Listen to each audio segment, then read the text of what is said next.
देखेंगे 13 मार्च में हमें आज क्या क्या पढ़ना है। तो पहले पेज पे ये दिया है same sex union can rock societal values centre. तो सेंटर ने ये बोला है, तो देखेंगे इसमें क्या बात हो रही है। इसमें हम देखेंगे तो इसमें कहा जा रहा है any change in human relationship should come from legislature not court. Centre says in its affidavit in response to a Supreme Court decision to examine petition on same sex marriage। Same sex marriage की बात हुई है, तो उस पर क्या कहा गया है ये हम देख रहे हैं। इसमें है the centre in an affidavit in supreme court has frond upon same-sex marriage while invoking the acceptable views that the marriage between a biological man and woman is a holy union। तो ये कहते थे कि जो biological main है women, उनके बीच की जो शादी होती थी उसको एक होली यूनियन मानते थे। ठीक है, संस्कार बोला जाता था कि आना संस्कार इन इंडिया। ठीक है, the institution of marriage has sanctity at attach to it and major part of the country. तो आपको पता है कि एक जो मैरिज का इंस्टीट्यूशन है अपने यहाँ इंडिया में, वो बहुत ही ज़्यादा प्योर सैंक्टिटी और बहुत ही ज़्यादा लोग इससे अटैच हैं। ठीक है, it is regarded as sacrament on a holy union and a sanskar. तो बहुत ही इंपॉर्टेंट। और आपको पता है जो संस्कार जितने बताए गए हैं, जितने भी एंशिएंट हिस्ट्री में अगर बहुत लोगों ने पढ़ा होगा, उपनयन संस्कार होते हैं। ठीक है, और फिर किस तरीके से बहुत सारे संस्कार होते हैं, तो उसमें मैरिज भी वन ऑफ होता नहीं कि उसमें से एक पार्ट है, तो इसलिए भी इसको यहाँ पे माना जाता है। इन our country despite स्टेटरी recognition of the relationship of marriage between biological man and biological woman, marriage necessarily depend upon old age custom। आपको पता है कि सबका अलग रिचुअल है, प्रैक्टिस है। ठीक है, सोसाइटल वैल्यूज़ हैं, हर रिलीजन की अपनी एक मान्यता है इस चीज़ को लेके, उनके रिचुअल्स अलग हैं। वो शादी करते हैं मैरिज और बहुत ही अच्छे से उसको सेलिब्रेट करते हैं। ठीक है, say that 56 page affidavit filed on Sunday. तो जो 56 पेज जो एफिडेविट फाइल हुआ है संडे को, उसमें ये बात कही गई है। Any deviation from this statutorily religiously and socially accepted norms in a human relationship can only happen through the legislature and not the supreme court the government. तो उन्होंने ये कहा कि जो ये चीज़ें हैं, जैसे चाहे स्टेटुअरली बोला जाए, रिलीजियसली बोला जाए और सोशली जो एक्सेप्टेड नॉर्म है ह्यूमन रिलेशनशिप में, उन्होंने ये बोला can only happen through the legislature not the supreme court. बोल रहे हैं इसको लेजिस्लेचर के थ्रू ही किया जा सकता है, ना कि सुप्रीम कोर्ट के थ्रू। The affidavit came in response to court decision to examine petitioners to allow solemnization of same sex marriage under the special marriage act.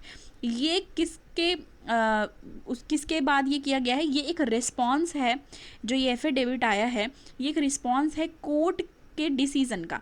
Court ने क्या बोला था? अलाउ किया था सोलेमनाइज करने के लिए जो सेम सेक्स मैरिज है उसको स्पेशल मैरिज एक्ट के अंदर करने के लिए कहा था। ठीक है, 1954 जो स्पेशल मैरिज एक्ट है उसमें कहा था, सेम सेक्स मैरिज को कहा था। तो उसके रिस्पॉन्स में ये सेंटर ने एफिडेविट दिया है, which provide a civil form of marriage for a couple who can marry under their personal law, कि वो कर सकते थे। तो ऐसा कोर्ट का कहा गया था और सेंटर ने इस पर रिस्पॉन्स दिया है। पार्लियामेंट हैज़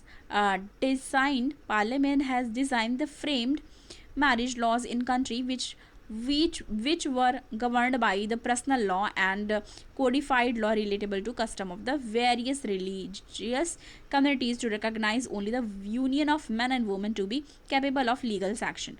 तो उसमें ये कहा गया कि सबकी भावनाएं और ये सारी चीज़ों का हवाला देते हुए कि रिकॉग्नाइज करना union of main and women जो हैं उनको एक लीगल सैंक्शन मानना और ये क्लेम देना लीगल एरिस्टोटरी राइट शादी का। ठीक है, any interference with the same would cause a complete havoc with the delegate balance of personal law and country. जो पर्सनल लॉ है बोला जा रहा है और कंट्री का है एक्सेप्टेबल सोसाइटल वैल्यूज, तो उस पर इम्पैक्ट डालेगा, उनका ये कहना है। द गवर्नमेंट से the court has only decriminalizing sexual intercourse between same sex person in its 2018 judgment in the Navtej Singh Johar and not legitimize this conduct. तो ये जो केस है 2018 जजमेंट का, उसमें उन्होंने गवर्नमेंट ने कहा था court has only decriminalize sexual intercourse between the same sex. ठीक है, डिक्रिमिनलाइज करना, सॉरी।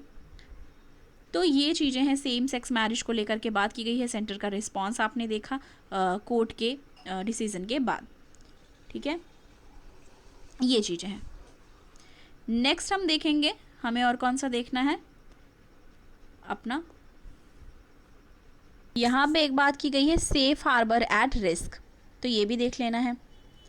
इसमें क्या कहा जा रहा है, 1 मिनट, इसमें कहा जा रहा है regulation of net intermediaries must not involve unreasonable requirement in formally outlining the crux of the propose digital India act 2013 की बात की गई, 2023 की बात की जा रही है, जिसमें ministry of state IT Rajeev Chandrasekhar ने कहा है made a cause for robust replacement of IT act 2000, replacement की बात की गई है आईटी एक्ट 2000 की, ठीक है, तो इसको भी हमें जान लेना।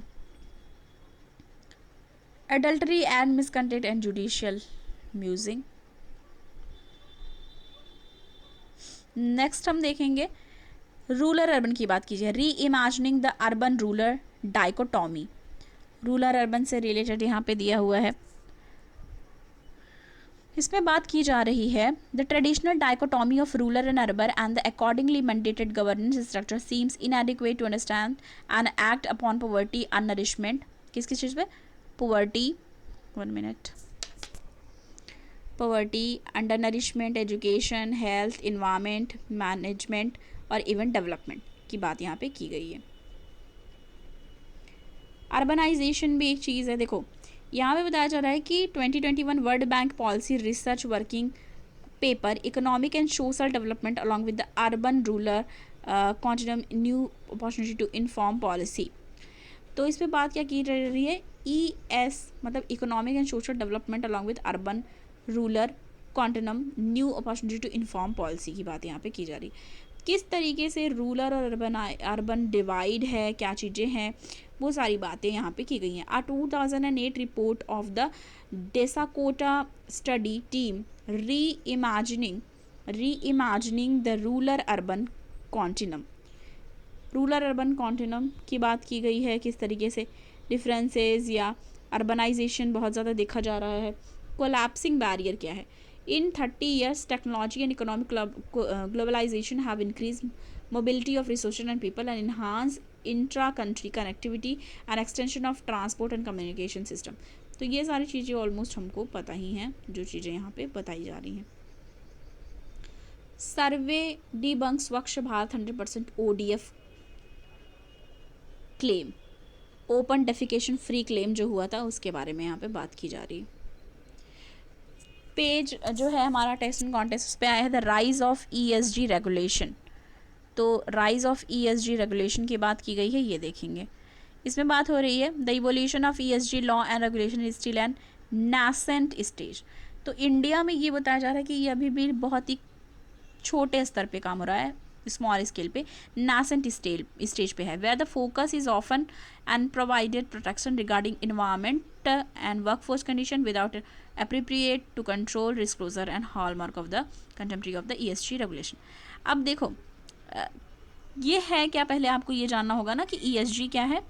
ESG के बारे में हम थोड़ा सा जानेंगे।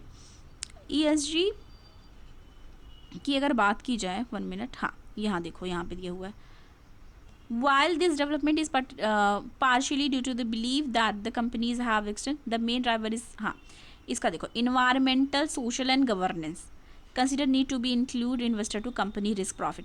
अब ये कहा जा रहा है कि कोई भी कंपनी है या कोई भी चीज़ है, कंपनी है इन्वेस्टमेंट के लिए, वहाँ पे उसकी इन्वायरमेंटल, सोशल और गवर्नेंस ये चीज़ें चेक की जाएंगी, ठीक है। पहले अभी तो बहुत छोटे स्केल पे है, पर अब पूरी तरीके से वो ये चीज़ें देखी जाएंगी। इसमें है कि the evolution of ESG law and regulations however still at nascent state, मतलब कि अभी स्मॉल स्केल पे काम हुआ है, पूरी तरीके से नहीं, पर ऐसा कहा जा रहा है कि where the focus is often on providing protection regarding किस किस चीज़ की प्रोटेक्शन प्रोवाइड करना है, environment, workforce condition without also incorporating control and disclosure of the hallmark of the contemporary ESG regulation, तो इस चीज़ पे फोकस करना है। अब यहाँ पे एक बात की जा रही है the security and exchange bank of India यानी कि सेबी ने रिस्पॉन्ड किया है to increase in ESG investing and demand by investor for information of ESG risk substantially revise annual business responsibility, ठीक है, तो इस चीज़ के लिए भी यहाँ पे कहा है, और कहा है कि required by 1000 largest listed companies in India. Further legislation regarding ESG are likely given the increased emphasis by the Indian government on ESG, which can be seen in India's more active role in Global Climate Forum. तो active role है global climate forum में. Rajasthan right to health bill, ये health वाले में कर सकते हैं आप जीएस पेपर 3 में. तो इसमें क्या है ये देखेंगे हम क्या बात हो रही है. देखो यहाँ पे कहा जा रहा है the bill provide right to patient. Bill provide करता है right to patient and health care provider के लिए. Place the obligation on the government to protect this legal right. एक तरीके की लीगल राइट है, प्रोटेक्ट करने की बात की जा रही है. And mandate the setting up of grievance redressal mechanism. Grievance redressal mechanism का क्या होता है कि कोई भी तरीके की परेशानी हो तो उसके निवारण के लिए मैकेनिज्म होना चाहिए, उसके सोल्यूशन की बात की जा रही है. Rajasthan residents will be entitled for free checkups. Free checkup कराना, free checkups, drugs, diagnostics, emergency transport care, ये सारी चीज़ें भी प्रोवाइड कराना at all public health institute. All public health institute मतलब सारे गवर्नमेंट हॉस्पिटल्स में. Along with affordable surgeries. Affordable surgeries भी वहाँ पे प्रोवाइड किया जाए उनको, जो भी इकोनॉमिकली पुअर सेक्शन है उनके लिए भी. Doctor argue the bill is to both futile and exercise in the over regulated. और पर आपको पता है गवर्नमेंट हॉस्पिटल्स में वैसे भी कोई भी जाता है तो उसका इलाज मोस्टली फ्री होता है बहुत सारे स्टेट्स में. ठीक है, तो इसकी बात यहाँ पे की गई है. यहाँ पे हमने चीज़ें देखी कि क्या क्या यहाँ पे कहा जा रहा है. अब देखो यहाँ पे एक चीज़ कही गई है. क्लॉज 4 है जो बिल का, वो क्या करता है, शिफ्ट करता है burden of responsibility in providing adequate medical services to the government. ठीक है, तो ये है. और क्लॉज 4 मैंडेट करता है गवर्नमेंट को कि डेवलप करे human resource policy health care for health care insuring equitable distribution of doctor, nurses, health care worker at all level of the system across region. अब यहाँ से ये हमारे एग्जाम के लिए इम्पॉर्टेंट है. ठीक है, इस तरीके का एक बार आपको मैरिज से रिलेटेड पूछा था ना, शायद 2021 में था क्वेश्चन, तो उससे रिलेटेड ये आ सकता है. राइट टू हेल्थ कहाँ आता है, 1 minute. Right to health, right to health is a theory is derived from the right to life and personal liberty. और किस आर्टिकल से रिलेटेड है ये गारंटीड अंडर आर्टिकल 21. तो ये याद रखना है हमें, ये चीज़ें यहाँ पे थी. ठीक है, तो ये सारी चीज़ें हमने यहाँ से देख ली हैं. तो हमको ये सारी चीज़ें डिस्कस करनी थी. INS Sahyadri join maritime exercise with French navy. ये भी जस्ट फॉर द नॉलेज आपको जान लेना. IS सह्याद्री ने ज्वाइन किया है एक्सरसाइज विथ फ्रेंच नेवी. तो ये सारी चीज़ें थी जो हमको डिस्कस करनी थी. Thank you so much. मुझे नहीं लगता आज शॉर्ट नोट में कुछ ऐसा है. अगर सिर्फ एक ही है ऐसा ज़्यादा, मतलब 1-2 होगा तो वो मैं कल वाले के साथ प्रोवाइड करा दूंगी. आज वाले में मुझे नहीं लग रहा है कि ऐसा कुछ भी लिखने जैसा है. ठीक है, तो थैंक यू सो मच. फिर मिलती हूँ नेक्स्ट वीडियो के साथ.